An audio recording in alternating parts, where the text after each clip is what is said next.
আসসালামু আলাইকুম গাইস, সবাই কেমন আছেন? আশা করি সবাই ভালো আছেন। আজকে রাস্তায় চলে আসলাম আমি আর আমার বাপজান পেয়ারা কেনার জন্য। আমাদের বাড়ির সামনেই এই রাস্তাটা। আর গাইস এইদিকে দেখেন পেয়ারাওয়ালা আঙ্কেল আমাদের বাসা থেকে আধা কিলো দূরে না হলেও তারপরেও বাবুর জন্য থাকতে পারলাম না ঘরে। বাবুর জন্য আগেই রাস্তায় চলে আসতে হলো, কিছুই করার নেই। তারপর আমি আঙ্কেলকে বললাম আমাদের বাড়ির সামনেই আসেন, আমি ওখান থেকেই বাবুকে পেয়ারা কিনে দেবো। আর গাইস রাস্তার বরাবর এই ভাঙাচোরা বাড়িটি হচ্ছে আমাদের। আর এই পাটকাঠি গুলো দেখছেন এগুলোও কিন্তু আমাদের। তো কি আর করার, আমরা দাঁড়িয়েছিলাম। এইদিকে পেয়ারাওয়ালা আঙ্কেল চলে আসলো আমাদের বাড়ির সামনে। ইদানিং কিন্তু আমার বাবু যে কোনো কিছুই মাখা খেতে খুব পছন্দ করতেছে, এই জন্যই বিপদে পড়ে গেলাম আবারও পেয়ারাওয়ালাকে দেখে। আমাকে তো রুম থেকে টেনে হিচড়ে নিয়ে চলে এলো রাস্তায়। কি আর করার গাইস, আমার বাপজানের ইচ্ছেটা তো আর ফেলে দেওয়া যায় না। এরপর আমি পেয়ারার ঝুড়ি থেকে বেছে বেছে কয়েকটা সুন্দর দেখে পেয়ারা নিয়ে নিলাম। হাইরে কপাল, 5-6টা পেয়ারা বেছে দিতে না দিতে পাল্লাতে 1.5 কেজির উপরে ওজন হয়ে গেছে। আর 10টা নিতে পারলে আমার মনের আশাটা পূরণ হতো। যাই হোক গাইস, টাকা পয়সা নাই। এর সাথে সাথে পেয়ারা মাখানোর মশলাটাও নিয়ে নিলাম। এবার শুধু রুমে গিয়ে ঝটপট মাখানোর পালা।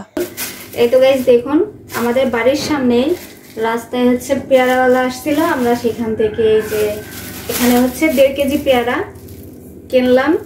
তো এখন যা দেখলাম, কিছুদিন আগে বৃষ্টির সময় কত করেছিল রিয়ানের আব্বু? 100 টাকায় 5 কেজি। 100 টাকায় 5 কেজি, মানে 20 থেকে 30 টাকা এরকম, তাই না? আর এখন 1 কেজির দাম আজকে রাখলো হচ্ছে 70 টাকা। মানে আবহাওয়া পরিবর্তনের সাথে সাথে পেয়ারার দাম আবার বেড়ে গেছে। তো যাই হোক, এখানে হচ্ছে আমি 1.5 কেজি কিনে আনলাম।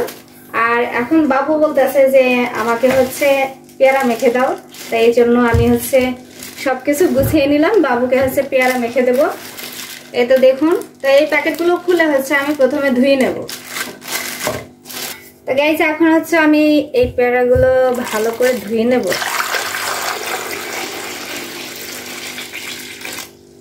আর এই তো দেখুন, এটা হচ্ছে সেই পেয়ারাওয়ালা আঙ্কেল, এটা হচ্ছে ঝাল মশলা, মানে যেটা অ্যাড করে খাওয়া হয় আর কি, সেটা দিয়ে দিছে। অনেকগুলাই দিছে। যাই হোক, এটা দিয়ে আজকে আমরা পেয়ারা মেখে খাবো। এর মধ্যে আমরা অন্য কোনো কিছুই দেব না। আমার আব্বু কিন্তু এই পেয়ারা মাখা খাইতে খুবই ভালোবাসে। পেয়ারা ভর্তা করলেও খুব ভালো খায়, মানে মজা করে খায়। মাঝে মধ্যে আমরা এটা করি। তো গাইস এখন আমি পেয়ারাগুলো মানে ছোট ছোট পিস পিস করে কেটে নেব।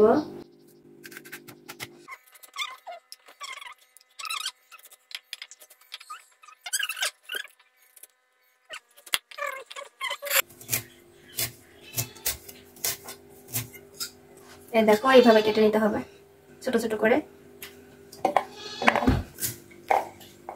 যে গরম পড়ছে, প্রচুর গরম, এই গরমে কিন্তু এইভাবে মানে যাই হোক যে কোনো জিনিস মেখে খেলে ভালোই লাগে।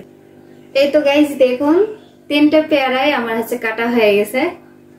এইভাবে কেটে নিতে হবে। এভাবে ছোট ছোট করে কেটে মশলা দিয়ে মেখে খেলে খুব মজা লাগে।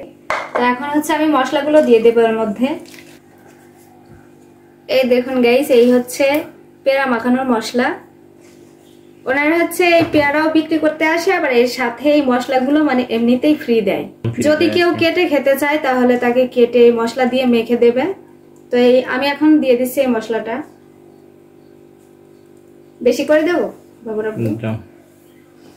বেশি করেই দিয়ে দিলাম, একটু বেশি ঝাল করে খেতে হবে। এখন হচ্ছে আমি হাত দিয়ে মেখে নেব।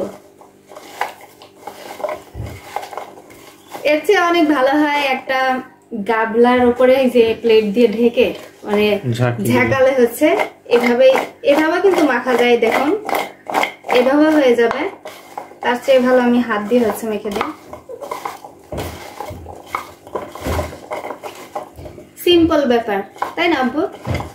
ধুয়ে কেটে তারপর মশলা দিয়ে মেখে খাওয়া শুরু করে দিতে হবে। আমার বাবা হচ্ছে খাবে। আমার আব্বুর খুব খাইতে মন চাইছে। তুমি রিভিউ দাও যে কেমন হলো। কেমন হয়েছে আব্বু? খুব ভালো, খুব ভালো। গাইস পেয়ারা মাখা হয়ে গেছে। তো রোদের তো ভীষণ তাপ আর প্রচন্ড গরম। তো কার কার এই দুপুরবেলা, আমরা কিন্তু একদম দুপুরবেলায় পেয়ারা মেখে খাইতেছি। তো কার কার খাইতে মন চাইতেছে সবাই চলে আসেন। বাবুর আব্বু খাও। তো গাইস আমাদের পেয়ারা মাখানো হয়ে গেছে, এখন আমরা সবাই মিলে খাবো। বিসমিল্লাহ। আসলেই গাইস অনেক মজা হয়েছে। আর পেয়ারাগুলো খুব মিষ্টি। তো গাইস সবাই ভালো থাকবেন, সুস্থ থাকবেন। আল্লাহ হাফেজ, আসসালামু আলাইকুম।